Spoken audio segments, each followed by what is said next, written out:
이 시간 기도로 예배 시작하겠습니다. 사랑의 아버지 하나님 감사합니다. 오늘도 그 다함 없으신 주님의 사랑으로 우리를 인도하여 주심에 감사드립니다. 그 사랑 가운데 우리가 우리에게 주어진 길을 두려워 말고 담대함으로 한 걸음 또 나아갈 수 있도록 도와주세요. 감사드리고 예수님의 이름으로 기도드립니다. 아멘. 찬양하실게요.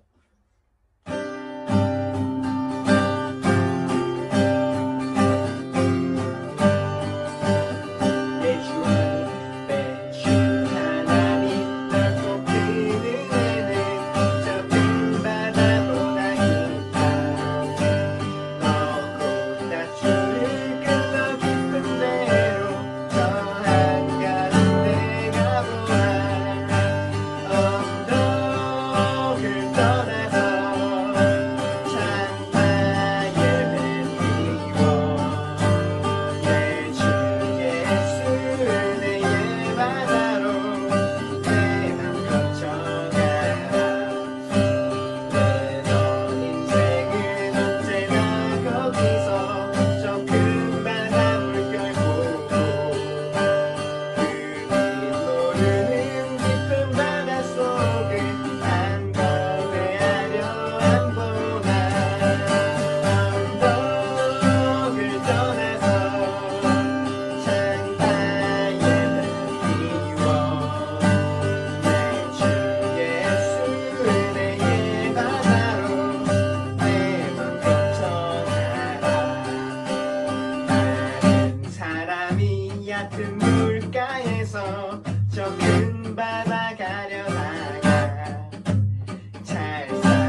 어제나 오늘이나 변함없네 다함없는 주의 사랑 비교할 수 없는 그 신사랑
어제나 오늘이나 변함없네 다함없는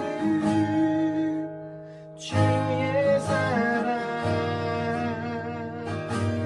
비교할 수 없는 그 신사랑 다함없는 주의 사랑 어제나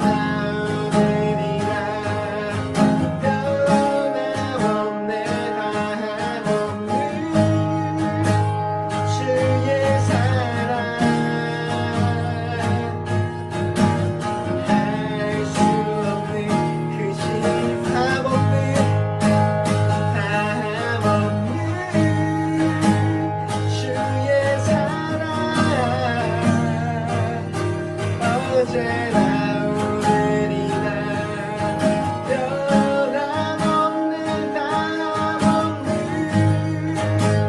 주의 사랑 비교할 수 없는 그 신사랑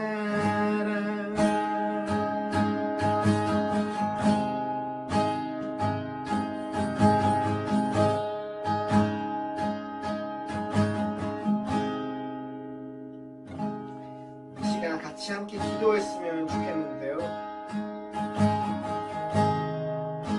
우리가 어떤 모습이든지, 우리가 어떤 연약함 가운데 있든지, 우리를 동일하게 사랑하시고 인도하시는 그 주님의 사랑, 그 주님의 사랑 안에서 우리가 오늘도 용기를 내어 다시 한 걸음 고백합니다. 이 시간 우리가 함께 기도할 때 우리 예배의 시간 가운데 우리가 우리가 그 한량 없으신 정말 다함 없는 하나님의 사랑 가운데 그것을 누리는 시간 되게 하여 주시고 또 예배의 시간을 통하여서 우리 안에 우리를 작아 보이게 만드는 그 모든 것들 가운데 다시금 담대하게 나아갈 수 있고 이 시간 예배를 위해서 또 함께 같이 기도하셨으면 좋겠습니다. 기도드리겠습니다. 사랑의 아버지 감사합니다. 주님, 우리가 어떤 모습 가운데 지금 이 예배 가운데 나왔습니까? 주님, 우리 연약함이 있습니까? 주님, 우리 주님께 또 세상 앞에 다 아뢰지 못할 그런 아픔과 괴로움이 있으니까 주님, 우리의 그 모든 것을 주님께 아뢰며 내려놓으며 이 시간 주님께로 나아갑니다. 주님, 주님의 그 다함 없으신 사랑 가운데 우리를 품어주시고 우리를 인도하시니 우리에게 힘내서 다시금 나아갈 수 있음을 고백합니다. 예배의 시간 가운데 주님 주인 되어 주시옵소서. 우리 삶의 주인 되어 주시옵시고 그리하여서 온 만물을 지으신 그 주님 나의 아버지 되신다는 그 고백이 우리 고백되게 하여 주시옵소서.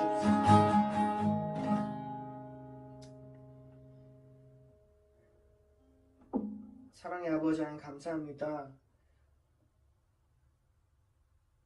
오늘도 연약한 우리를 불러주셔서 나의 자녀라고 하시는 주님, 우리 연약함들이 커져 보일 때, 또 내가 너무도 작아 보일 때 여전히 동일하게 우리를 사랑하시는 그 주님을 의지합니다.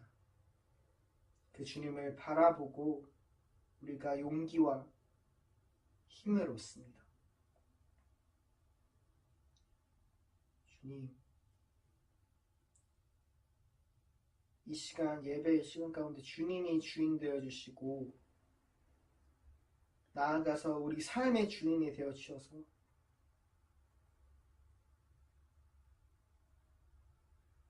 주님을 믿고 따를 때 우리를 위하여 예비해 두신 그 놀라운 기쁨과 복을 누리는 삶 되게 해주세요.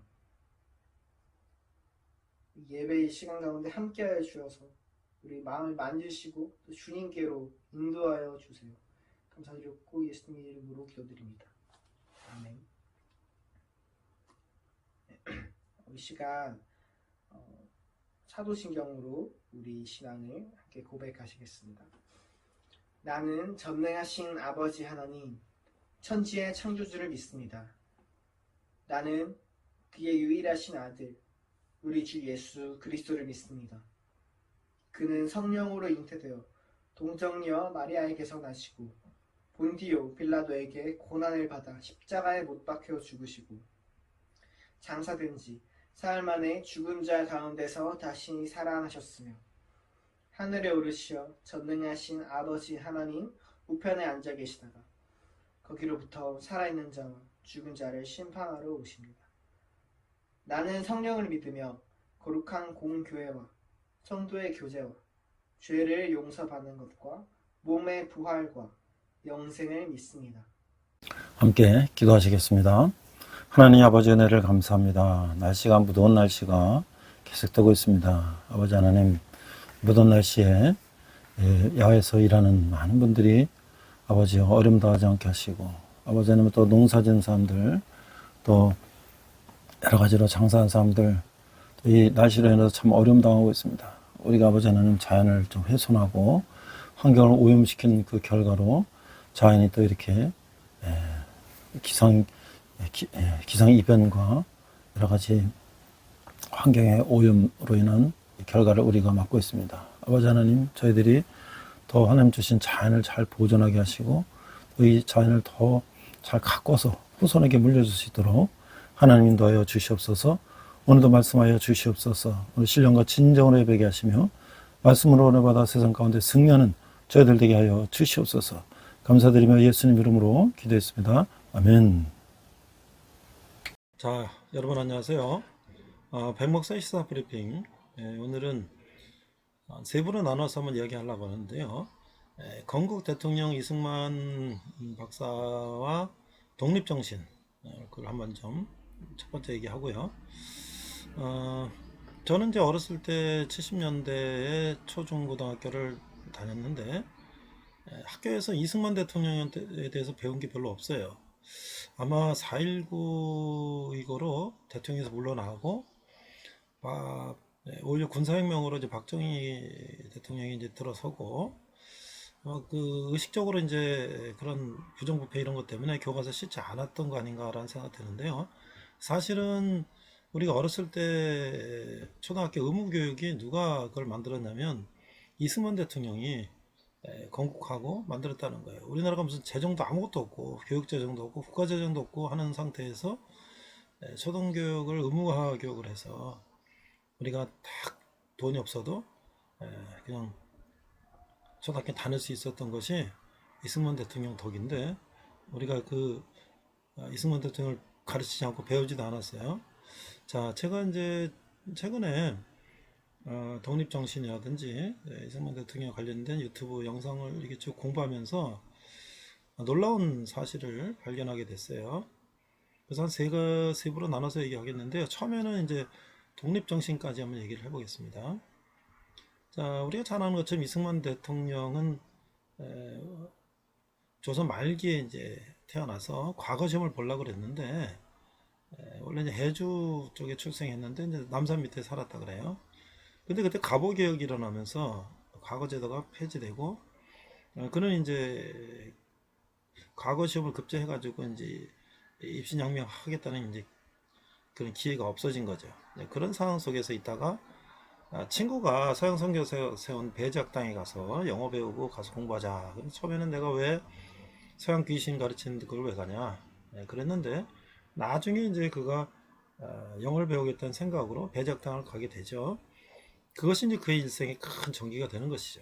그는 뭐 거기 들어가서 6개월 만에 영어를 뭐 마스터하고 뭐 영어를 가르치는 그런 역할도 했다 그래요. 얼마나 이제 그 영어에 뛰어났는지. 물론 이제 이승만은 어렸을 때부터 머리가 좋아서 뭐 이제 서당에서 이제 글 배울 때도 굉장히 이제 빨리 잘 배우고 뭐 사사삼경 논어맹자 뭐 여러 가지를 어렸을 때부터 공부를 잘했다 그래요.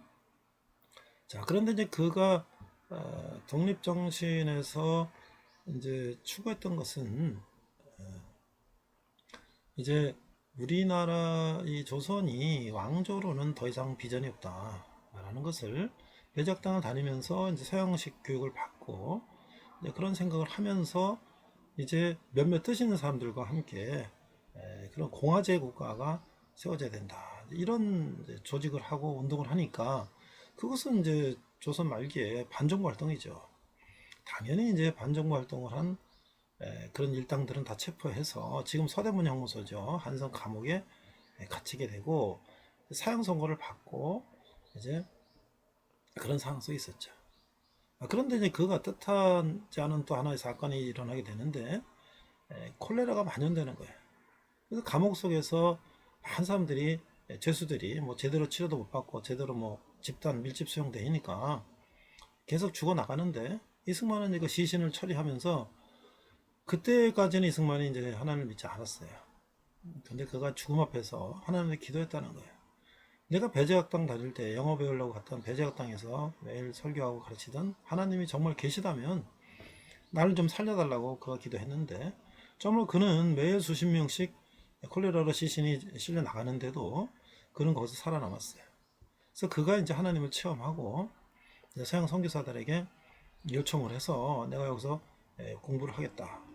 그래서 이제 서양 선교사들이 서방에 뭐 영어로 된 거, 뭐 불어 된 거, 러시아 된 거, 한문 된 거 모든 그 정치, 경제, 사회, 문화 책들을 이승만한테 이제 주고 그를 이제 키운 거예요. 그는 거기서 많은 공부를 하게 됐죠. 물론 이승만은 이제 그 감옥에 들어가기 전에 자기가 신문사를 만들고 자기가 주필 겸 다 이제 해서 그런 이제 글을 쓰고 계속 그런 활동을 했죠. 그런데 이제 그가 한성 감옥에서 공부한 것이 나중에 그것이 이제 그 미국 유학을 하는 데 있어 엄청난 그 자양분이 된 거예요. 자, 밑에 보니까 저는 어렸을 때 학교에 다니면서 이승만 대통령이 3.15 부정선거로 하야해갖고 하야에 망명 갔다는 얘기, 뭐 그런 얘기, 부패한 대통령, 뭐 이런 거에 이미지만 있었는데요. 그가 이제 나중에 한성 감옥에서 풀려 나와서 미국 대통령을 만나가는 특사의 통역으로 이제 함께 가게 되는데, 선교사님들과 물론 이제 미국 대통령을 만나는다든지 한국에 대한 어떤 그런 이제 국제 정치 하에서 독립을 인정받기 이런 거는 실패했어요. 그러나 그는 서양 선교사들의 보증으로 프리스턴 대학교, 하버드 대학교, 조지 워싱턴 대학교 이런 것들을 다니게 되는데, 자 여기 보니까 그가 1895년 배작당을 졸업하고 감옥에서 수년 동안 공부를 했어요. 그런 사형 선고 받다가 감형돼서 이제 특사로 가면서 이제 풀려나게 되는데, 1907년에 조지 워싱턴 대학교에 가서 정치학 학사를 받는데, 보세요. 1908년 1년 만에 조지 워싱턴 대학교 정치학 학사를 끝냈어요. 아니 지금 우리가 생각하면 미국에서 그 당시에 조선이라고 하면 정말 저 변방의 이름도 듣도 보도 못한 나라의 식민지 나라, 예, 젊은이가 하나 와가지고 영어로 그것도 1년 만에 조지 워싱턴 대학을 과정을 끝내고 다시 하버드대학교 대학원에 들어가서 또 1년 만에 끝내요. 그 다음에 프린스턴 대학교 가서 국제정치학 박사학위를 받는데, 이것은 당시 동양인으로서 프린스턴 대학교에서 국제정치학 박사학위를 받은 사람 최초라는 거예요. 거기에 총장이 나중에 윌슨 미국 대통령이 되고요. 동기들이 뭐 나중에 미국 국무장관이 되고요. 거기 뭐 미국 프린스턴 대학의 국제정치학 박사의 전 세계에서 온 인재들이 얼마나 그 인맥이 대단하겠습니까? 결국 우리 대한민국은 이승만 대통령이 그렇게 공부한 그 덕을 보는 거예요, 사실 그 당시에. 그래서 지금도 이제 한미동맹이라든지 여러 가지로 이제 우리가 그런, 또 메가더도 이제 그 당시에 만났던 사람 중에 한 사람이었고요.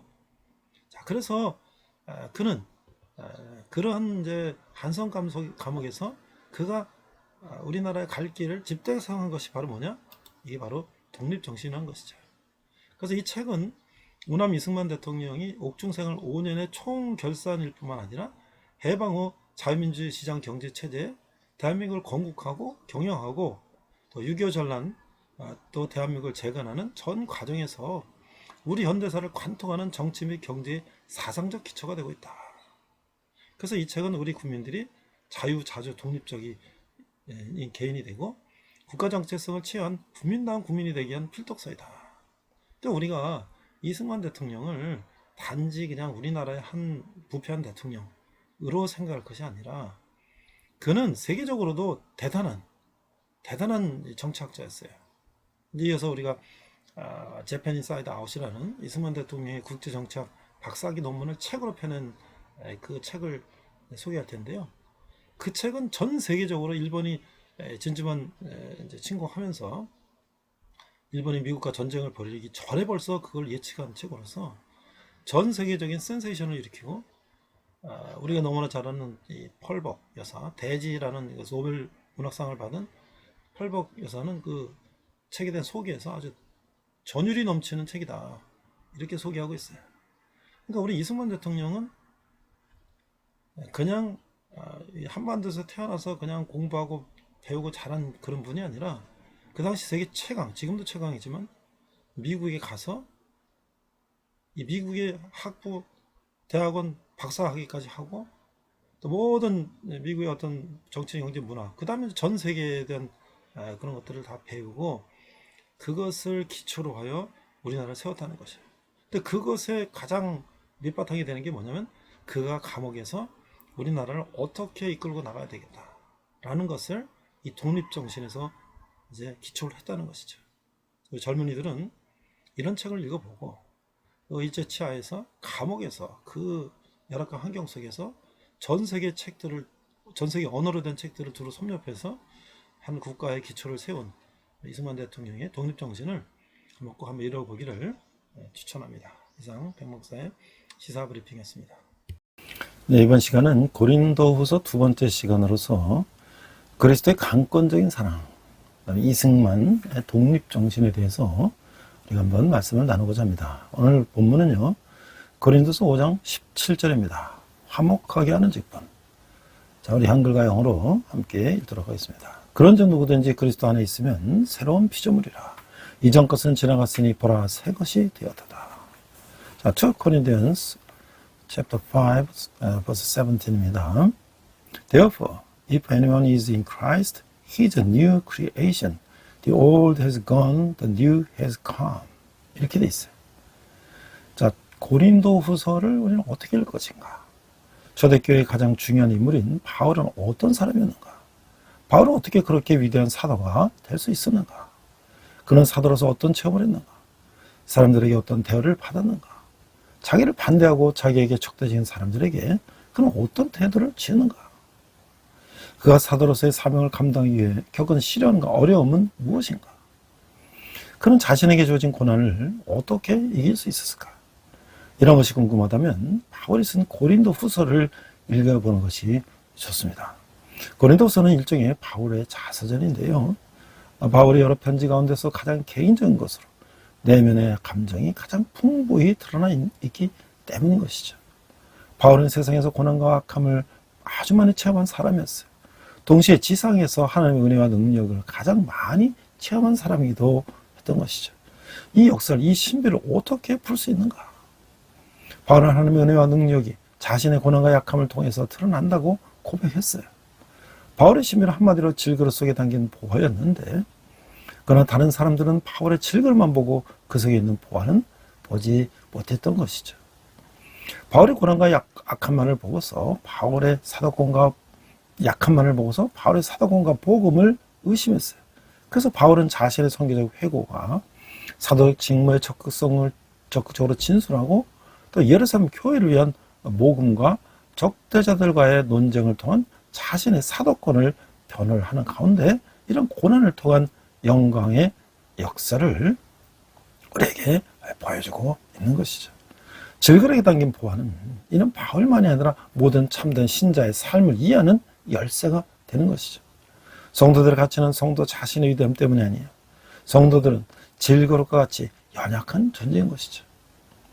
성도들의 가치는 오직 성도들만이 안에 계신 그리스도 때문인 거예요. 그리스도는 보배와 같은 분이시죠. 성도는 남보다 뛰어난 지식이나 부나 명예나 권세의 힘으로 살아간 사람이 아닌 것이죠. 성도들은 그리스도의 힘으로 살아가는 사람들이며 그리스도의 힘은 성도들의 약함과 고난 속에서 더욱 크게 드러나는 법이다 라고 말할 수가 있는 거예요. 첫 번째, 복음 전도자의 자세를 4장 1절에서 6절 질그릇에 담긴 법에 이렇게 말씀하고 있어요. 1절, 그러므로 우리가 이 직분을 받아 긍휼하심을 입은 대로 낙심하지 아니하고 이에 숨은 부끄러움의 일을 버리고 속임으로 행하지 아니하며 하나님의 말씀을 혼잡하게 하지 아니하고 오직 진리를 나타내므로 하나님 앞에서 각 사람의 양심에 대하여 스스로 추천하노라. 만일 우리 복음이 가려졌으면 많은 자들에게 가려진 것이라. 그중에 이 세상의 신이 믿지 아니하는 자들의 마음을 혼미하게 하여 그리스도의 영광의 복음의 광채가 비치지 못하게 하미니 그리스도는 하나님의 형상이니라. 우리를 전파하는 것이 아니라 오직 그리스도 예수의 주 되신 것과 또 예수를 위하여 우리가 너희의 종된 것을 전파함이라. 어두운 데에 빛이 비치라 말씀하셨던 그 하나님께서 예수 그리스도의 얼굴에 있는 하나님의 영광을 아는 빛을 우리 마음에 비추셨느니라. 자, 이 복음 전도자의 자세는요, 바울은 강한 소명의식과 사명감으로 사역을 했어요. 그는 수많은 박해 가운데서 낙심하지 않았어요. 그런 직분을 감당하면서 결국 부끄러운 짓을 하지 않았고 말씀을 명료하고 정확하게 가르쳤으며 모든 사람의 양심에 대해서 스스로 추천할 만큼 떳떳했다고 고백을 하고 있어요. 그는 그리스도와 성도들의 종으로서의 오직 예수 그리스도의 주되심을 전파했던 것이죠. 그러나 그가 전한 복음을 받아들이지 않는 이들이 있었는데 바울은 그들을 하나님이 선택하지 않으셨다고 말씀하고 있어요. 멸망하는 자들은 사탄이 그 마음을 어둡게 하기 때문에 말씀을 깨닫지 못하는 거예요. 그러나 구원받은 자들은 하나님의 그리스도 안에서 그분 영광을 아는 빛을 비추어 주셔서 말씀을 밝히 깨닫고 순종하는 것이죠. 여기서 이런 질문을 할 수 있어요. 바울은 자신을 전파하는 것이 아니라 오직 무엇을 전파한다고 했나요? 그리스도는 어떤 마음으로 복음을 전해야 할까요? 예수 그리스도를 전했다는 것이죠. 두 번째는 복음 전도자의 고난인데요. 4장 7절에서 12절 말씀인데요. 우리가 이 보배를 질그릇에 가졌으니 이는 심히 큰 능력은 하나님께 있고 우리에게 있지 아니함을 알게 하려 함이라. 우리가 사방으로 우겨쌈을 당하여도 쌓이지 아니하며 답답한 일을 당하여도 낙심하지 아니하며 박해를 받아도 버림받지 아니하며 거꾸러뜨림을 당하여도 망하지 아니하고 우리가 항상 예수의 죽음을 몸에 짊어지면 예수의 생명이 또한 우리 몸에 나타나게 하려 함이라. 우리 살아있는 자가 항상 예수를 위하여 죽음에 넘겨지면 예수의 생명이 또한 우리 죽을 육체에 나타나게 하려 합니다. 그런즉 사망은 우리 안에서 역사하고 생명은 너희 안에서 역사하느니라. 두 번째 복음 전도자의 고난을 보면요. 그리스도라는 계시의 빛 곧 복음은 이 성도의 보배라고 하는 거예요.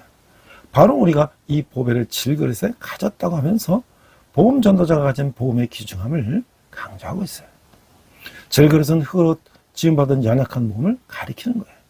바울은 질그릇과 같은 자신을 철저히 낮추고 주 대신 그리스도만을 드러내고자 했던 것이죠. 사방으로 우겨쌈, 답답한 일, 박해, 거꾸로 트림 등은 복음 전도자가 당하는 온갖 고통인 것이죠.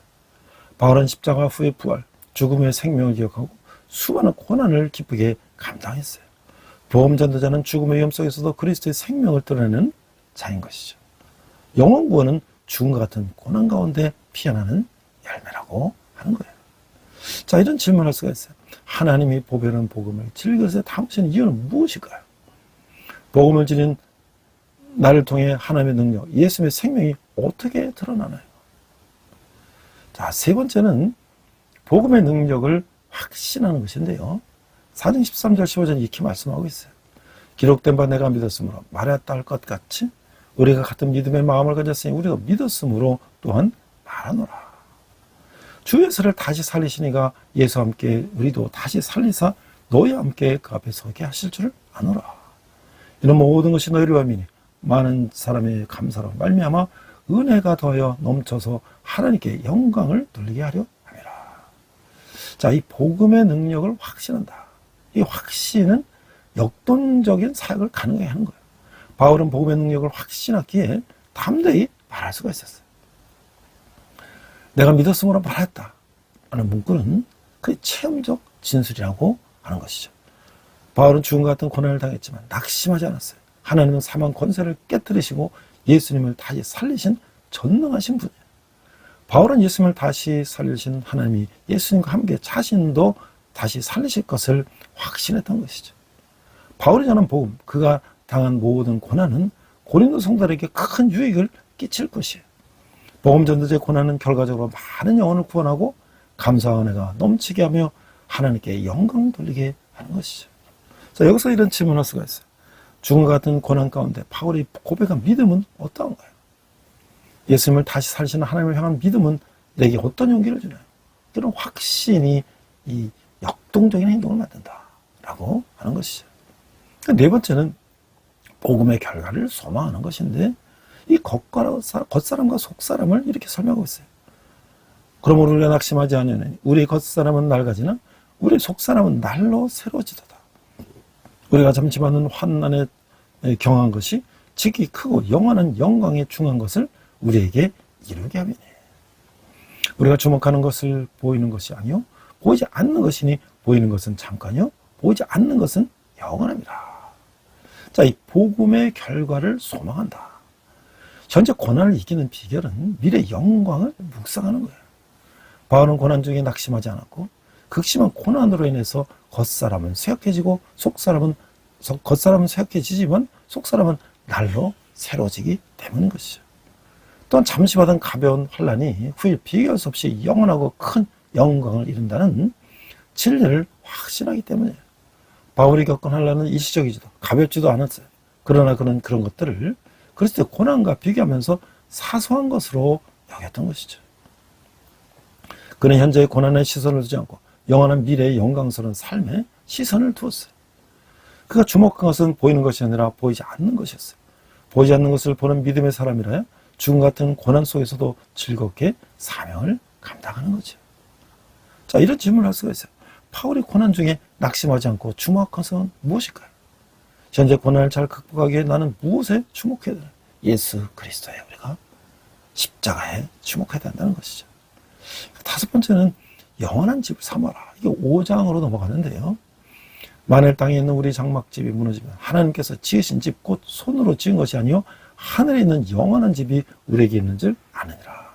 참으로 우리가 여기 있어 탄식하며 하늘로부터 오는 우리 처소로 던지기를 간절히 삼으노라. 이렇게 보면 우리가 벗은 자들로 발견되지 않으며 않으려 함이라. 참으로 이 장막에 있는 우리가 짐진 것 같이 탄식하는 것은 벗고 잠이 아니요 오히려 덧입고 잠이니 죽을 것이 생명으로 삼킨 바 되게 하려 함이라. 곧 이것을 우리에게 이루게 하시고 보증으로 성령을 우리에게 주신 이는 하나님이시라. 자, 영원한 집을 사모한다. 성도는 유한한 세상이 아닌 영원한 하늘나라를 소망하며 살아야 하는 것이죠. 바울은 집과 옷의 아버님이지도 육신의 죽음과 부활의 영광을 대조하고 있어요. 바울은 이 땅에서 우리가 입고 있는 육신을 장막집 곧 임시 천막에 비유하고 있어요. 예수 믿는 자에게 죽음이란 일시적인 이동 천막을 걷고 하늘에 있는 영원한 집으로 옮기는 것과 같다고 하는 거예요. 우리는 세상의 몸을 벗을지라도 영광스러운 부활의 몸을 입을 것이에요. 죽음의 세력이 강해 보여도 결국 죽음은 영원한 생명에 삼켜질 것이고 하나님의 일을 우리에게 이루어주시고 보증으로 성령을 주셨어요. 성도는 현재 겪는 고통이나 고난의 삶이 잠시뿐임을 기억하고 하나님 우리를 위해 마련해 놓으신 영원한 삶을 소망해야 한다는 것이죠. 자, 우리 이런 질문을 할 수가 있어요. 바울은 육신의 죽음과 부활의 영광을 무엇에 배웠어요? 현재 고난하는 삶이 영원하지 않다는 사실에서 어떤 이유로 힘을 얻나요? 그러니까 우리가 현재 사는 세상은 이동천막. 나 우리 천국 가면 영원한 집이 있다는 거예요. 자, 그래서 이제 여섯 번째 보니까 주님을 기쁘시게 하라. 5장 6절에 10절인데요. 그러므로 우리가 항상 담대하여 몸으로 있을 때에는 주가 따로 있는 줄을 아노니 이는 우리가 믿음으로 행하고 보는 것으로 행하지 아니함이로다. 우리가 담대하여 원하는 바는 차라리 몸을 떠나 주와 함께 있는 그것이라. 그러니 우리는 몸으로 있든지 떠나든지 주를 기쁘시게 하는 자가 되기를 힘쓰노라. 이는 우리가 다 반드시 그리스도의 심판대 앞에 나타나게 되어 각각 선악간에 그 몸으로 행할 것은 따라 받으랍니다. 그래서 이 주님을 기쁘시 하라. 우리가 다 이 세상에 사는 동안에는 주님의 임재를 완전히 경험하지 못하죠. 그러나 우리는 보는 것으로 살아가지 말고 믿음으로 살아야 하는 것이죠. 그럴 때 주님의 임재와 동행을 누릴 수가 있는 것이에요. 때로는 사랑하는 주님과 함께 살기를 간절히 소망해서 담대히 죽음을 원할 수도 있어요. 하나님이 우리를 데려가시면 좋겠지만 그렇지 않으셔도 괜찮습니다. 이 세상에 살든지 이 세상을 떠나 주님과 함께 가든지 우리의 목표는 항상 주를 기쁘시게 하는 것이어야 된다라고 하는 거예요. 우리는 다 그리스도의 심판대 앞에 설 것이기 때문에 그날의 각 사람은 선한 일이든 악한 일이든 몸으로 행하는 모든 일에 하나님의 보응을 받을 것이다. 자, 이런 질문을 합니다. 우리가 주님을 기쁘시게 하는 삶을 살아야 하는 이유는 무엇일까요? 그리스도의 심판대 앞에서 칭찬받으려면 어떤 삶을 살아야 될까요? 우리가 주님을 위해서 살아야 된다는 것이죠. 자, 일곱 번째 보니까 이 사역의 동기예요. 화목하게 하는 직분. 우리는 주의 두려우심을 알므로 사람들을 권면하거나 우리가 하나님 앞에 알려졌으니 또 노유와 양심에도 알려지기를 바라노라. 우리가 다시 너에게 자천하는 것이 아니요 오직 우리로 말미암아 자랑할 기회를 너에게 주어 마음을 하지 않고 외모로 자랑하는 자들에게 대담하게 하려 하는 것이라. 우리가 만일 미쳤어도 하나님을 위한 것이요 정신이 온전하여도 너희를 위한 것이니 그리스도의 사랑이 우리를 강건하시도다. 우리가 생각하건대 한 사람이 모든 사람을 대신하여 죽었은즉 모든 사람이 죽은 것이라. 그 모든 사람을 대신하여 죽으심은 살아있는 자들로 하여금 다시는 그들 자신을 위하여 살지 않고 오직 그들을 대신하여 죽었다가 다시 살아나신 이를 위하여 살게 하여미라. 자, 이 사역 동기가요.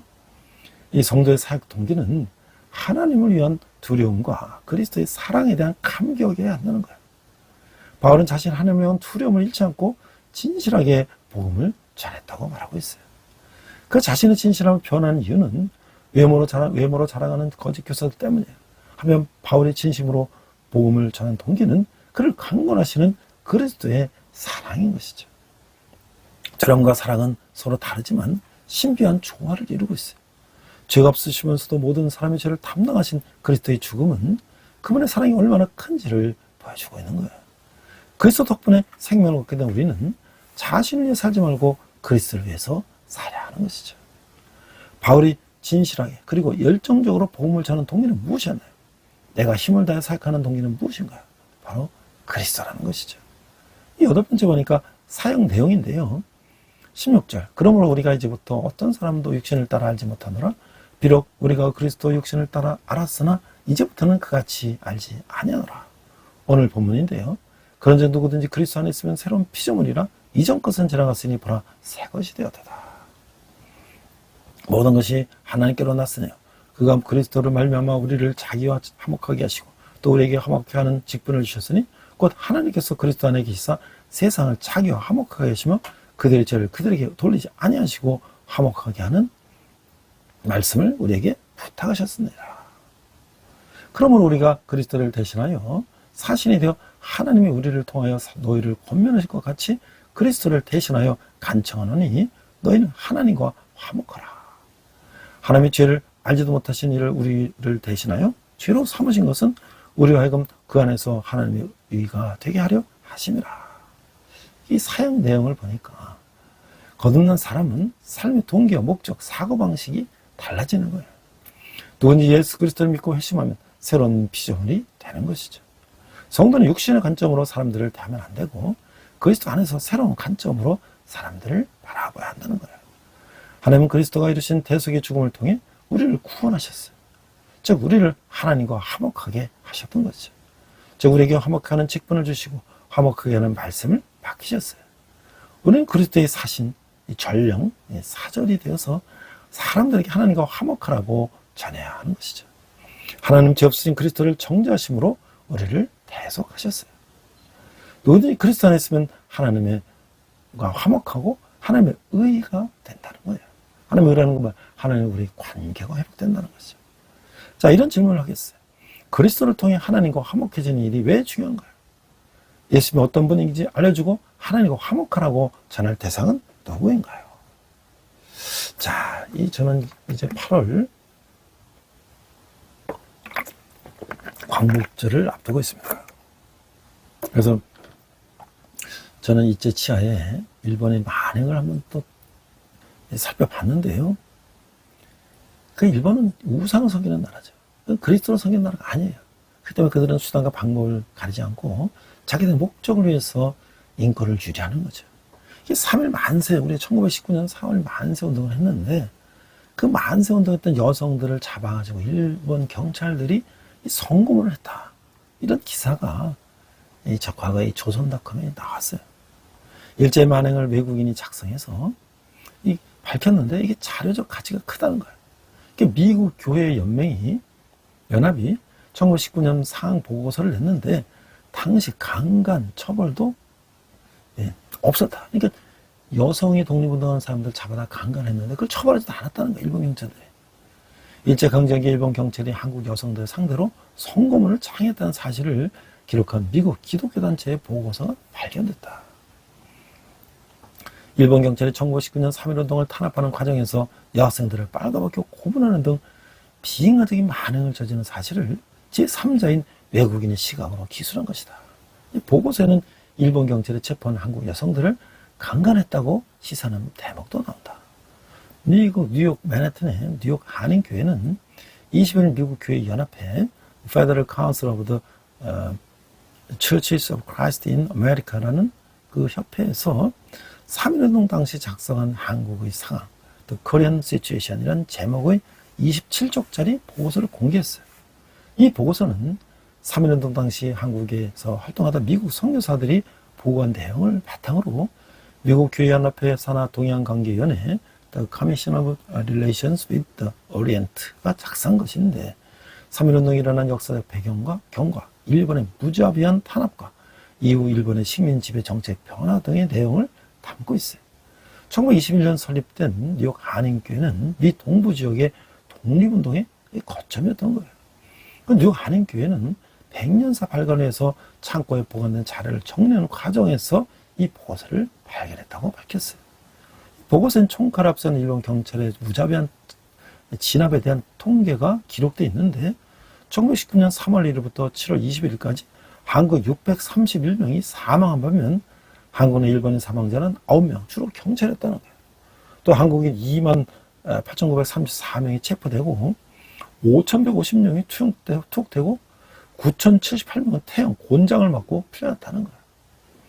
보고서는 일본 경찰의 고문과 잔혹행위에 여성에 대한 성고문이 포함되어 있다고 이제 지적을 했어요. 일본 경찰이 젊은 여성과 여학생들을 빨가벗겨 조사하고 고문하고 학대했다는 거예요. 특히 이런 상황에서는 이 강간, 레이프에 대한 처벌이 이루어지지 않는다며 일본 경찰에 의한 강간까지 벌어졌다는 점을 시사하고 있는 거예요. 일본은 사회운동 이후 헌병경찰을 민간경찰로 바꾸는 등 무단 통치에서 문민지배로 시민정책을 바꿨어요. 하지만 헌병이 군복 대신 경찰복으로 갈아입는 형식적인 변화에 그쳤고 일본 경찰의 고문은 별로 달라지지 않았다고 하는 거예요. 보고서는 당시 한국에서 활동하던 400여 명으로 구성된 미국 성교사협회가 일본 경찰의 가혹행위를 중단하라고 사이트 마코토 총독에게 보낸 공문도 첨부되어 있던 것이죠. 자, 그래서 이제 그 이후에 지금 죽은 이제 충격을 받고 사망한 이 아베 그 당시 총리가 이제 미국의 연설에서 그 성노예 문제를 사과해라. 또 우리 조선 여인들을 잡아다가 일본의 전선에 이제 성노예를 삼은 것들을 사과해라. 이런 것들에 대해서도 이제 주장을 했는데 결국 하지 않았죠. 자, 이 미 상원 합동 연설은 세계 리더들이 평화를 호소했던 장이에요. 과거 인권 위반을 인정한다면 이 아베 수상은 한국에 대해서 일본은 한국민 또 참전용사 치유를 돕고 정의를 바라는 세계인의 공감으로 역사를 보다 진전시켜야 된다고 하는 거예요. 상하의회에서 의원들이 이렇게 주장을 했어요. 그래서 그때 8월 15일 역사적으로 뜻깊은 날이고 일본의 항복과 2차 대전 종전으로 한국이 독립된 지 이제 80주년. 그렇죠? 1945년, 60년이 지금 80주년이 되는 날이에요. 내년엔 80주년이죠. 기념을 앞두고 그 당시 70주년이었어요. 아베 신조 일본 총리가 미국 상원 합동회 연설에서 이제 연설하게 됐는데 일본 총리로서는 처음 있는 일이기 때문에 아베 총리는 역사적 연설을 통해서 역사를 진전시키고 특히 어두운 과거를 거치면서 회복할 수 없는 상처를 받은 여성들에 의해서 정의로운 일을 할 것을 기대했다는 게 이 상하 양원 의원들이었어요. 그 합동연설은 윈스턴 처칠이나 샤를 드골, 넬슨 만델라 같은 위대한 세계적 지도자들이 평화를 호소하는 자리로 활용되었다는 거예요. 미국 상하 양원 의원들이 함께 모인 곳에서 연설을 하는 것이죠. 그리고 윤석열 대통령도 지난번에 가서 했죠. 그래서 이 아베 총연설도 다른 지도자처럼 그런 것들을 선포하라는 거예요. 그래서 특히 위안부의 고통을 이 일본 총리가 인정하는 것이 그 하나인데 말이 위안부지 힐러리 클린턴 전 국무장관이 아주 정확하게 지적했는데 2차 세계대전 동안 일본을 위해서 성노예를 강호당한 수십만 명의 여성들을 일컫는 말이라는 거예요. 그 위안부의 대부분은 한국이었다는 거죠. 일본 위안부의 역경은 2007년 미헌이 위안부 결의안 HR 121을 만장일치로 통과시키면서 인식되기 시작했어요. 결의안은 일본 정부가 제국주의 시절부터 2차 대전이 끝날 때까지 아시아 태평양 군도를 점령하면서 젊은 여자들을 성노예로 내몬 데 대해 역사적인 책임을 인정하고 공식 사과할 것을 촉구했어요. 그래서 그러나 그들은 하지 않았죠. 그러나 그 세월이 지나고도 일본 정부는 아직도 사과하지는 않았어요. 그 사이 위안부 할머니들은 이제 많이 남지 않았죠. 그들 중 이용수 할머니가 있는데 그 결의안 통과를 위한 의회 청문회에 나와서 용기 있게 증언했어요. 그 할머니 여러 번 그 어려운 사항들을 전쟁 범죄를 바로 낱낱이 밝혔다고 하는 것이죠. 또 이제 이런 그 2차 세계대전 특히 우리 일제치하의 그 일본의 그 만행을 그들은 지금도 사과하지 않고 있는 것이죠. 오늘 우리가 8월 맞이해서 참으로 이 불행한 역사를 그들이 외면하고 있는 것은 안타까운 일이 할 수가 없는 거예요. 자, 그래서 우리가 이제 충성을 다하라. 이 6장 1절에 보니까 우리가 너희와 함께 일하는 자로서 너희로 권하노니 하나님의 은혜를 헛되이 하지 말라. 이랬을 때 내가 은혜를 베풀 때 너희가 너에게 듣고 구원의 날에 너를 도왔다 하셨으니 보라 지금은 은혜 받을 만할 때요 보라 지금은 구원의 날이로다. 우리가 이 직분이 비방을 받지 않게 하려고 무엇이든지 아무에게도 거리끼지 않고 오직 모든 일에 하나님 일구로 자천하여 많이 견디는 것과 환난과 궁핍과 고난과 매맞음과 갇힘과 난동과 수고름과 자지 못함과 먹지 못한 가운데서도 깨끗함과 지식과 오래 참음과 자비함과 성령의 감화와 것이 없는 사랑과 진리의 말씀과 하나님의 능력으로 의의 무기를 좌우에 가지고 영광과 욕됨으로 그리하였으며 악한 이름과 아름다운 이름으로 그러했느니라. 우리는 속이는 자 같으나 참되고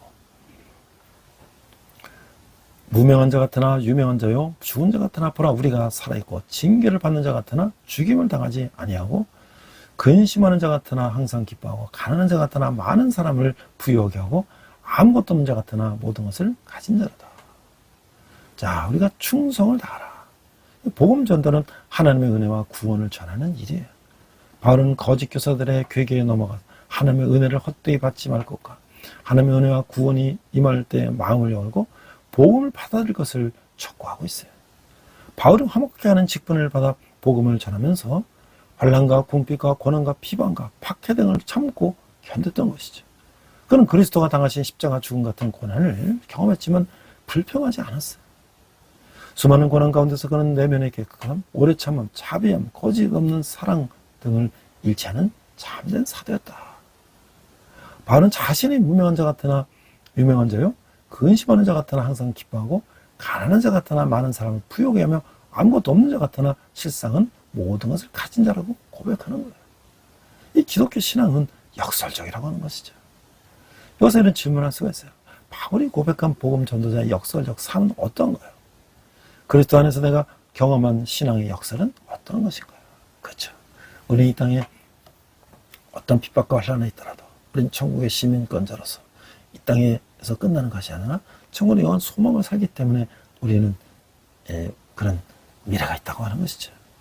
자, 마음을 넓히라. 6장 11절 13절을 보니까 고린도인들이여 너희를 향하여 우리의 입이 열리고 우리 마음이 넓어졌으며 너희가 우리 안에서 좁아진 것이 아니라 오직 너희 심정에서 좁은 것이니라. 내가 자녀에게 말하듯 하더니 보답하는 것은 너희도 마음을 넓히라. 이게 마음을 넓히라는 거예요.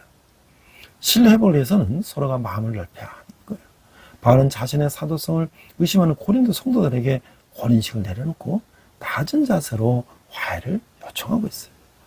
바울은 그들에게 솔직히 말하고 아무것도 숨기지 않았어요. 그들을 향한 마음도 넓혔어요. 그러나 고린도 성도들은 옹색한 마음으로 바울의 책망을 들었어요. 바울은 자녀에게 말하듯 사랑으로 그들을 타이른다고 하고 있어요. 먼저 다가서 마음을 열고 애정을 펴는 것은 쉽지가 않은 일이죠. 마음을 넓히고 서로를 받아들일 때 교회가 하나 되고 은혜와 구원의 복음이 흘러가는 거예요. 자, 이런 질문을 할 수가 있어요. 부모가 자녀를 타이르듯 바울이 고린도 성도들에게 요청한 것은 무엇인가요? 내가 마음을 넓혀서 받아들이는 대상 혹은 일은 무엇인가요? 자, 이제 세상과의 분리인데요. 우리는 살아계신 하나님의 성전이다. 14절 너희는 믿지 않은 자와 멍에를 함께 매지 말라. 의와 불법이 어찌 함께하며 내 빛과 어둠이 어찌 사귀며 그리스도와 벨리알이 어찌 조화되며 믿는 자 믿지 않는 자가 어찌 상관하며 하나님의 성전과 우상이 어찌 일치가 되리요. 우리는 살아계신 하나님의 성전이라 이와 같이 하나님께서 이르시되 내가 그들 가운데 거하며 두루 행하여 나는 그들의 하나님이 되고 그들은 나의 백성이 되리라. 그러므로 너희는 그들 중에서 나와서 따로 있고 부정한 것을 만지지 말라. 내가 너희를 영접하여 너희에게 아버지가 되고 너희는 내게 자녀가 되리라. 전능하신 주의 말씀이라 하셨느니라. 자, 세상과의 분리는요, 이 성도는 믿지 않는 이들과의 관계에서 신중해야 되는 거예요. 믿지 않는 자의 멍에를 함께 하지 말고, 이 말은 성도와 불신자의 분리를 암시하는 거예요. 바울은 성도와 불신자의 관계를 의와 불법, 빛과 어둠, 그리스도와 벨리알, 믿는 자, 믿지 않는 자, 하나님의 성전과 우상, 이렇게 5가지로 이제 대조해서 묘사하고 있어요. 그 둘이 어찌 사귀며 조화되며 상관하며 이치되겠냐며 불신자와의 분리를 강조하고 있는 거예요. 오늘날 성도는 불신자들과 공존하며 살아가고 있죠.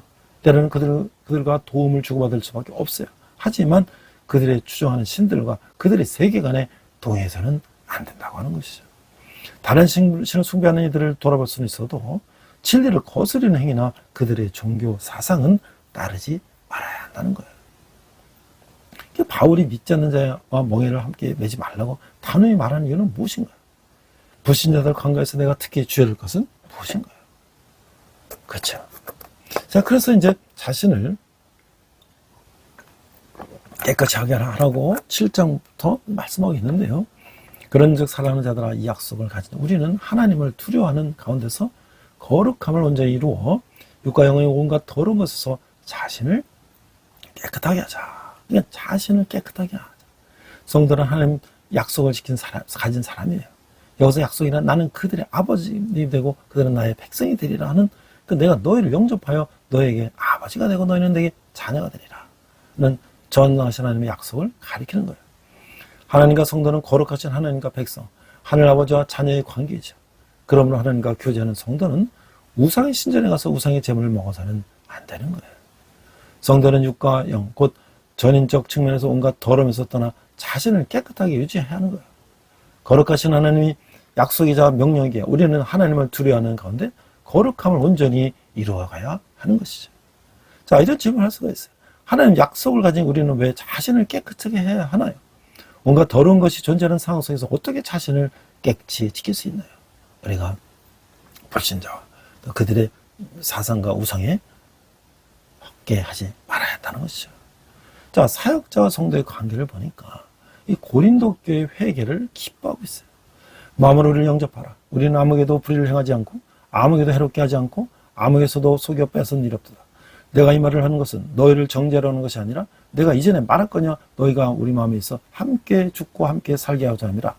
나는 너희를 향하여 담대한 것도 많고 너희를 위하여 자랑한 것도 많으니 내가 우리 모든 환난 가운데서 위로가 가득하고 기쁨이 넘치는도다.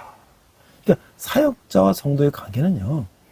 참된 사역자는 틈이 생긴 관계를 회복하기 위해 끝까지 노력하는 거예요. 바울은 고린도 성도들이 마음을 열어서 자신을 맞아주기를 바라고 있어요. 마음으로 우리를 영접하라. 이런 요청은 너희도 마음을 넓히라고 하는 말과 유사한 거예요. 고린도 교회에 들어온 거짓 교사들은 바울과 성도 사이를 이간질했고 일부 성도는 바울을 오해했어요. 이에 바울은 자신의 흐름을 변론하고 있어요. 그는 아무에게도 불의를 행하거나 해롭게 하거나 속이 빼앗는 일이 없다며 불신을 버리고 자신을 영접하라고 말하고 있어요. 그는 성도들을 원망하거나 정죄하지 않고 관계 회복에 힘을 따르는 거예요. 힘을 따르면 성도들을 향한 바울의 담대함과 자랑은 그들을 아끼고 사랑하는 마음에서 나오는 것이죠. 이런 질문을 할 수 있어요. 바울은 고린도 성도에게 자신의 진실함을 어떻게 변론했나요?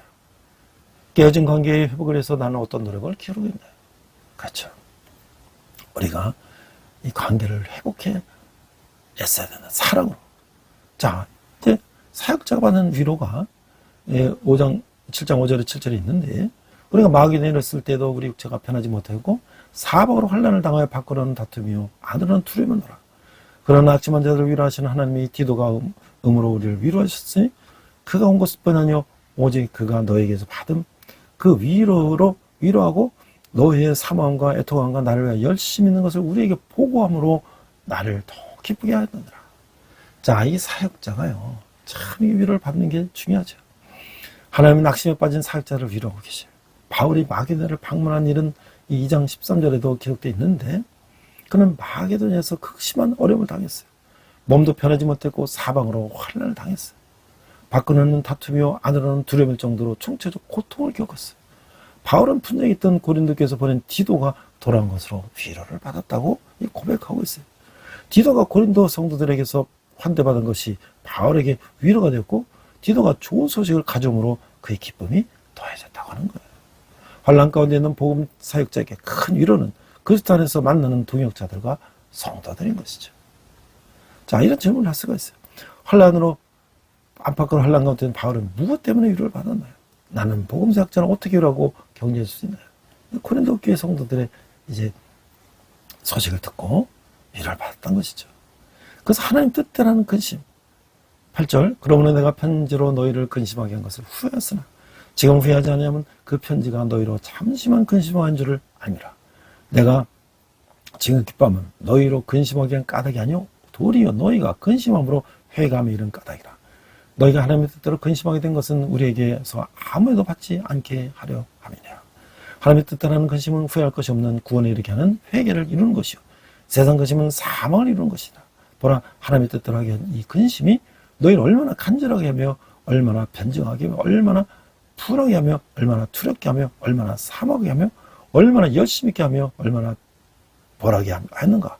너희가 그 일에 대하여 일체 너희 자신의 깨끗함을 나타내느니라. 그런즉 내가 너희에게 쓴 것은 그 불의를 행한 자를 위한 것도 아니요 그 불의를 당한 자를 위한 것도 아니요 오직 우리를 위한 너희의 간절함이 하늘 앞에서 너희에게 나타나게 하려 함이로다. 이 하나님의 뜻대로 하는 근심이에요.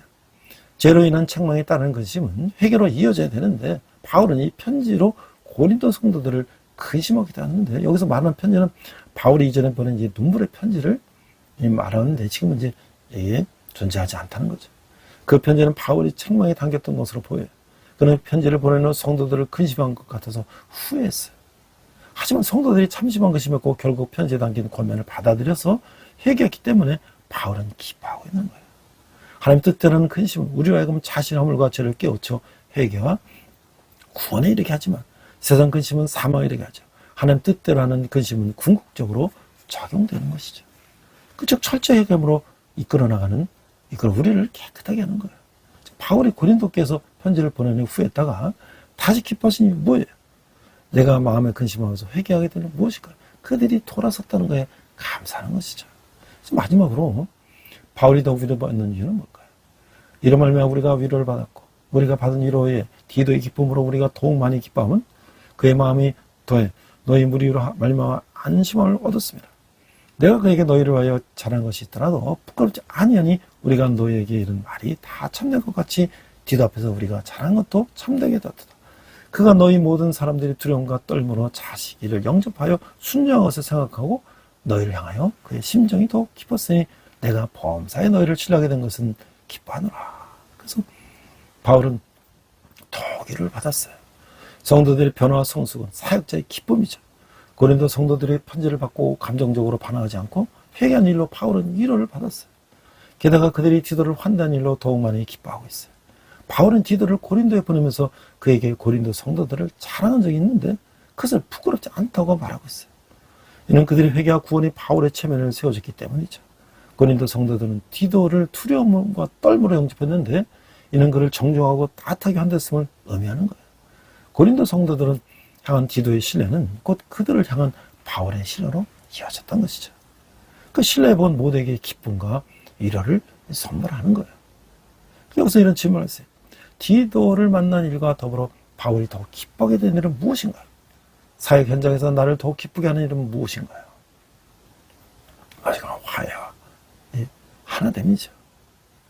오늘 제가 앞에서 8월 이제 광복절 주간을 맞이해서 우리 대한민국이 조선 500년 동안 결국 이제 유교적인 그런 사상에 찌들려서 실용적인 것들을 이제 무시하고 그저 학문, 공자를 맹자를 하는데 빠져 있다가 결국 서구 근대화된 일본을 통해서 우리가 합병되고 식민지 지배를 받는 그 비참한 운명에 처했죠. 그런데 그 역사 가운데 이승만이라고 하는 한 인물이 있었어요. 그래서 2020년 내년이면요, 이승만 대통령이 탄신 150주년이 되는 날이래요. 그가 이제 29살 날이에 이 1904년에 한성 감옥에서 이 불의 명장인 독립정신을 지피는 거예요. 이 책은 한국 최초의 외교사 저술서예요. 그 중에서 대한제국의 구군을 걱정하며 자유와 책임, 통상, 근대화의 중요성과 함께 마음속에서 독립정신을 굳게 가지고 국민이 깨어있어야 한다고 외치는 거예요. 그래서 이게 1941년에 영문저서로 일본에서, 미국에서 처음 이제 또 출간된 재팬 인사이드 아웃. 이게 이승만 대통령이 이제 박사기 논문을 책을 쓴 건데 여기도 이제 일본 천황주의를 정체를 폭로하고 일본의 진분지방 공습을 미리 예언한 놀라운 책이었다는 거죠. 그러니까 이승만은 당시 과거정보로 이제 했다가 1894년 갑오개혁 이후로 과거제가 폐지되고 그러면 이제 선비가 될 길을 잃었는데 친구가 대적당에 가서 영어 배우자. 그래서 서양 종교는 배우지 말고 영어 배우자. 그래서 이제 영어 배우러 갔다가 그가 이제 많은 서양 선교사를 통해서 서양 학문을 배우게 되고 그가 이제 깨달음을 얻고 또 이제 영어 선생까지 금방 그리고 영어 선생이 되고 그러면서 이 신문을 만들어서 그거를 논설도 쓰고 그거를 다 이제 발간해내고 그러다 보니까 이 조선의 이 왕조로는 이제 가망이 없다는 거예요. 공화제로 해서 이 나라를 발전시켜야 된다는 걸 주장하다가 이게 역적죄로 영모죄로 걸려서 한성 감옥에 들어갔죠. 그는 거기서 이제 콜레라가 만연할 때 많은 사람들이 콜레라로 죽는데 그는 거기서 하나님께 기도했죠. 살려달라고. 그래서 극적으로 살아났어요. 그리고 거기서 선교사님들이 많은 책들을 달라고 그래서 이 왕실에 있는 그 서양 서적보다 더 많은 책들을 한성 감옥에서 읽게 되고 그가 저술한 책이 독립정신이에요. 이게 바로 조선이 앞으로 가야 할 방향을 이제 감옥에서 서구의 많은 학문들을 연구하고 집필한 것이라는 거죠. 근데 그게 말이죠. 이게 일본에서 100년 만에 1904년에 한성 감옥에서 쓴 책을 100년 만에 일본어로 일본에서 이제 편찬이 됐다는 거예요. 그래서 1급 사료고 이거는 이승만에 대한 기존의 평가를 뒤엎는 살아있는 목소리다 하고 이제 일본에서 이게 번역 일본어로 출판됐다는 거예요. 그래서 이승만 대한민국 초대 대통령이 20대인 1904년 옥중에서 집필한 독립정신을 현대 일본어 번역판이 일본 전역에서 판매가 된다는 거예요. 그러니까 참 놀라운 일이죠.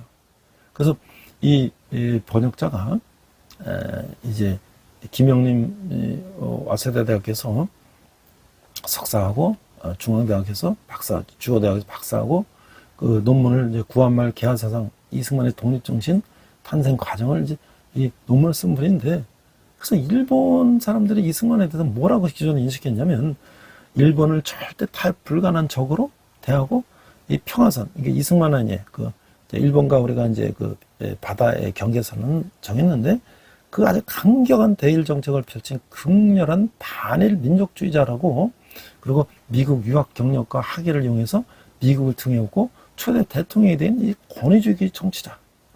그랬을 때 실제로 이 독립정신이라는 것이 얼마나 공화제, 나라에 앞으로 어떻게 이제 나라를 세워가야 되는가. 그래서 독립정신이 조선이 갑신정변의 실패와 개화당의 몰락이요 자주적 근대화가 불가능한 상황이기 때문에 식민지배를 통한 근대화가 불가피했다는 이 과거 일본의 주장을 정면 반박하는 사례입니다. 개화당의 몰락 이후 이승만을 비롯한 구한말 지식인들이 입헌 정치와 공화 정치의 실현에 대해서 구체적인 고민을 갖고 실천하는 증거고 식민지대는 그 싹을 짓밟은 만행했다는 것을 이제 밝혔다는 거예요. 또 세국과 배탈을 지향하고 외부 세계와 적극적으로 교류하며 선진 열강을 단순히 흠모하고 의존하는 것을 뛰어넘어 한국인 자신의 힘으로 새로운 개인이 주인이 되는 근대 국민국가의 건설에는 원대한 메시지는 그가 단순한 반민족주의자 항일 독립운동가로 넘어 근대화를 촉구한 계몽사상감을 보여준다고 이제 평가했어요. 그래서 이런 메시지 때문에 인천 강점기 초선 총독부의 금지 서적이 된 독립정신이 이제 100여 년 만에 이제 처음으로 일본어 번역본으로 출간되는 거예요. 참 이게 놀라운 일이죠. 그래서 이제 이 독립정신을 번역 초고를 검사하던 일본 학자들이 일본의 그 만원, 일본 또 만원의 주인공이 누구냐면 일본 근대상의 아버지 후쿠자와 유키치라는 사람이 있는데 이 사람과 이승만을 비교하면서 후쿠자와가 사상계에 뭘 말했다면 이승만은 실제로 자신의 손으로 근대 국민국가를 창출했던 점에서 높이 평가했다는 거예요. 일본 학자들은 대한민국 또한 다른 근대 국가와 마찬가지로 자주적이면서도 세계와 더불어 전진하는 근대 국민국가를 지향해서 건국되었다는 것을 새삼 알게 됐다. 그래서 이승만의 항일은 국가 건설의 종착지가 아닌 이를 위해 거칠 수밖에 없었던 필연적 과정이었음을 이해했다. 이승만에 대한 내가 가진 기존 인식이 70%가 바뀌었다라고 이렇게 이야기했다는 것이죠. 우리가 이 일제 치하에 우리가 조선을 그냥 세계 거의 후진 국가가 됐을 때 일본은 개화를 하고 서구 문명을 받아들이고 그러나 그들은 우상을 섬기는 그런 야욕을 가지고 딴 나라를 짓밟아서 침략하고 그들을 전쟁으로 내보내고 그 다음에 모든 물자를 다 뺏어가고 그 다음에 가르치지도 않고 영원히 식민지배를 하려고 했던 그런 가정 속에서 한 민족의 선각자가 우리나라가 어떻게 앞으로 미래를 가야 되는가를 감옥에서 구상하고 또 실제로 그가 독립운동을 했고 독립운동 후에 그가 초대 대통령이 돼서 이 나라를 세워나간 것을 보면 그게 크리스찬으로서 하나님을 의지하며 그 모든 고난을 겪고 이 나라가 정말 기독교 국가가 돼야 된다라는 꿈을 가졌던 한 우리 민족의 선각자를 생각하며 오늘 바울이 고린도 교회를 향한 그 안타까운 마음을 다시 한번 우리가 되새길 수 있는 시간이었습니다. 기도하겠습니다. 하나님 아버지 은혜를 감사합니다. 사도 바울이 고린도 교회를 늘 염려하며 그들을 위해서 기도한 것처럼 이 나라의 민족을 위해서 기도한 선각자들이 있었기 때문에 이 나라가 이제 독립하고 또 이만큼 발전한 것을 믿습니다. 그러나 우리가 이제 다 부자 되고 잘 먹고 잘 살고 돼서 우리 믿음을 다 잃어버리고 우리가 그저 편하게 즐기는 그런 시대가 되는데 다시 한번 우리가 옛날을 기억하며 우리의 삶을 되돌아보는 이 8월 될 수 있도록 인도하여 주시옵소서. 감사드리며 예수님 이름으로 기도했습니다. 아멘. 시간 내게 있는 모든 것을 찬양하시면서 함께 헌금하시겠습니다.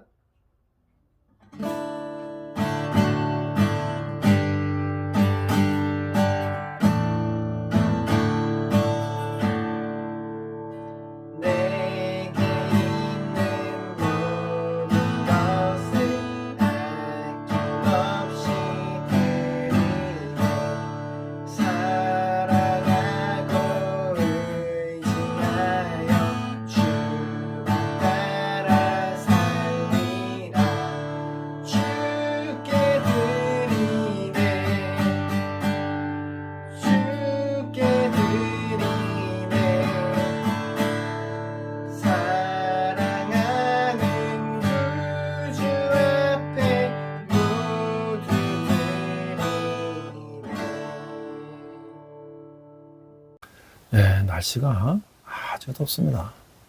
참으로 올 8월 같은 이런 날씨는 정말 저도 처음인 것 같아요. 2018년에 굉장히 더운 날씨가 있었는데요. 그때 저는 우리 대학생 봉사단장으로 몽골에 이제 2주간 학생들 데리고 가서 봉사를 했는데 그때는 몽골은 비도 많이 오고 굉장히 서늘했어요. 근데 가족들 보니까 엄청나게 덥다 그랬어요. 근데 그 이후 더 더운 여름을 맞고 있습니다. 건강들 유의하시고 특별히 야외에서 일하시는 분들 정말 휴식과 안전을 잘 지켜서 어려운 일 당하지 않도록 했으면 좋겠습니다. 또 저는 이제 이번 주간에 이제 그 울산의 CBMC 그 전국 그 기독실험인 전국 한국대회가 있었는데 거기서 이제 그 단순한 자정원리 이제 부스를 만들고 또 우리가 책을 보급하고 소개하고 이런 일을 가졌어요. 앞으로 저는 이 단순한 자정원리가 이 한국 이 모든 크리스찬뿐만 아니라 일반인들에게도 이 정말 재정을 어떻게 잘 관리해서 어떤 삶을 살아야 되는가. 마이크 타이슨은 2,400억을 벌었지만 그보다 더 쓰고 다 파산했어요. 도널드 리드라는 가난한 청소부는 그 쓴 것을 아끼고 저축하고 투자해서 나중에 부자가 됐다는 거예요. 뭐 젊은이들은 그냥 아파트가 10억, 2억, 20억이니까 뭐 못 사고 우리는 그냥 월세 살면서 외제차 끌고 다닌다. 이런 생각이 만연돼 있죠. 이건 누가 주는 생각일까요? 이 세상, 이 물질 만능주의가 주는 거죠. 그러나 우리가 저축하고 전략하고 또 우리가 미래를 설계하고 대비한다면 이것이야말로 우리가 성경적인 삶이죠. 그런데 그런 방법을 모르고 또 어떻게 하는지도 모르고 또 이렇게 하면 성공할 수 있는 확신이 없는 거예요. 하나님 말씀을 통해서 어떻게 또 이거 선거했던 이 저자 마브라티치가 선거한 자기 이야기들을 쫙 객관적으로 써놨어요. 그거를 저는 많은 사람들에게 소개하는 삶을 가지고 이 여름에 제가 그걸 다시 원고를 정리하고 또 21일차까지 다시 편집하고 다시 파워포인트 만들고 그 맛보기 영상들을 만들어갖고 제가 지금 계속 소개하고 있습니다.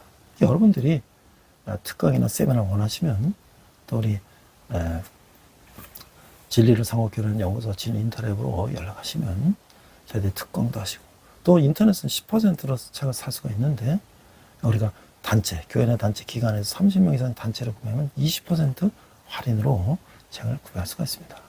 자, 여러분이 한 달에 반응하시는 우리 청년들이 주님께 돌아오는데 귀하게 사용될 것입니다. 기도하겠습니다. 하나님 아버지 은혜를 감사합니다. 저희가 적은 예물을 주님께 드렸습니다. 이 예물이 쓰이는 것마다 주님 영광이 나타나게 하시고 특별히 청년들이 주님께 돌아오는데 귀하게 사용되게 하여 주시옵소서. 지금은 우리 주 예수 그리스도의 은혜와 하나님 아버지의 극진하신 사랑과 성령님의 감화가 역사하시며 8월 광복절을 맞이하여 사도 바울이 고린도 교회 성도들에게 대해서 안타까운 심정을 가진 것처럼 이 나라의 민족의 선각자들이 이 나라의 민족을 위해서 기도하며 하나님의 뜻대로 이 나라를 발전시키고자 목숨 걸고 바쳤던 그 나라를 기억하며 우리도 그와 동참하기를 다짐하는 우리 예배드 모든 성도들이 열방의 성도가 선교사님들이 특별히 북한에서 고통받는 북한 동포들이 지금도 영원토록 함께 하시기를 간절히 축원합니다. 아멘. 우리 함께 선한 능력으로 찬양하시면서 한 주간 승리하시기 바랍니다. 우리 이 시간 선한 능력으로 함께 찬양하시면서 결단의 시간 갖겠습니다.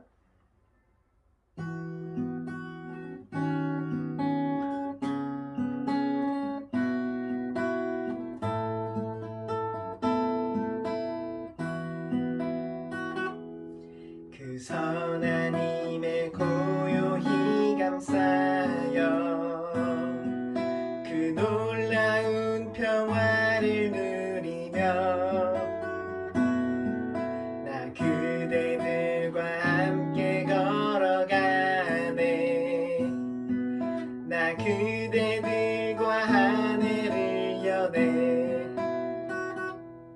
지나가 너물 어둠의 날들이 무겁게 내 영혼 짓눌러도 오 주여 우릴 외면치 마시고 약속의 구원을 이루소서. 그 선한 힘이 우릴 감싸시니 믿음으로 일어날 일 기대하네. 주 언제나 우리와 함께 계셔. 하루 또 하루가 늘 새로워. 주께서 밝히신 작은 촛불이 어둠을 헤치고 타오르네. 그 빛에 우리 모두 하나 되어 온 누리에 비추게 하소서. 그 선한 힘이 우릴 감싸시니 믿음으로 일어날 일 기대하네. 주 언제나 우리와 함께 계셔. 하루 또 하루가 늘 새로워. 이 고요함이 깊이 번져갈 때 저 가슴 벅찬 노래 들리네. 다시 하나가 되게 이끄소서. 당신의 빛이 빛나는 이 밤 그 선한 힘이 우릴 감싸시니 믿음으로 일어날 일 기대하네. 주 언제나 우리와 함께 계셔. 하루 또 하루가 늘 새로워. 그 선한 힘이 우릴 감싸시니 믿음으로 일어날 일 기대하네. 주 언제나 우리와 함께 계셔. 하루 또 하루가 늘 새로워. 주님과 동행하시는 복된 한 주 되시길 축복합니다.